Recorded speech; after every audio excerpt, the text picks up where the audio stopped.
পাহাড়ের কোলে সেজে উঠেছে উৎসব, আর এই উৎসবকে কেন্দ্র করেই পাহাড়ি মানুষরা আগামী প্রজন্মকে খাদ্য সুরক্ষার মূল মন্ত্র ছড়িয়ে দিতে চায়।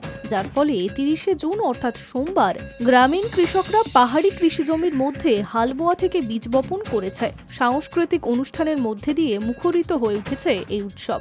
কালিম্পং জেলার বিভিন্ন জায়গায় এই অনুষ্ঠান পালিত হয়। তার মধ্যে কালিম্পং শহরের অধীনে তুমলাবুং গ্রাম সেজে উঠেছে আষাঢ় ১৫ গতে উৎসবে।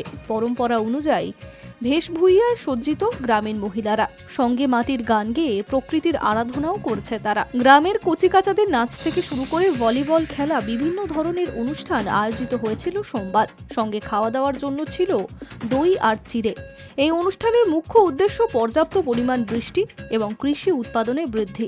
তাই প্রকৃতিকে খুশি রাখতেই নানা ধরনের আয়োজনের মধ্যে দিয়ে সোমবার দিনটা পালন করল গ্রামের মানুষরা।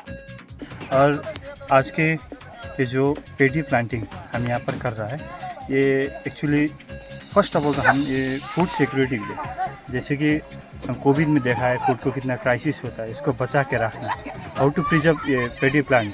तो हम सबको तो ये नहीं आता है, हम यहाँ पे सालों से जो काम कर रहा है, बहुत सालों से खेती में जो काम कर रहा है उसको सिखाया जाता है। वो यहाँ पर आता है और वो सिखाया जाता है कैसे हाउ टू इसको लगाया जाता है।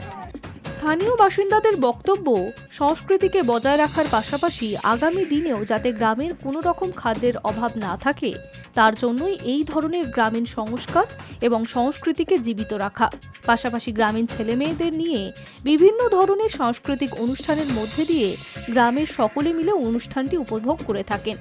স্থানীয় এক বাসিন্দা বলেন গ্রামের এই অনুষ্ঠানটি আগামী দিনে সারা ভারতে খ্যাতি পাক, যার ফলে শহরের যে মানুষরা রয়েছে তারাও যেন এই অনুষ্ঠানে অংশগ্রহণ করতে পারে এবং গ্রামীণ সংস্কৃতির সাথে শহরের সংস্কৃতির মেলবন্ধন ঘটে। আষাঢ় ১৫ গতে উৎসবে যেন পর্যটনের ছোঁয়া লাগে, এটাই কালিম্পংয়ের মানুষরা পর্যটন দপ্তরের কাছে আশা রাখছে।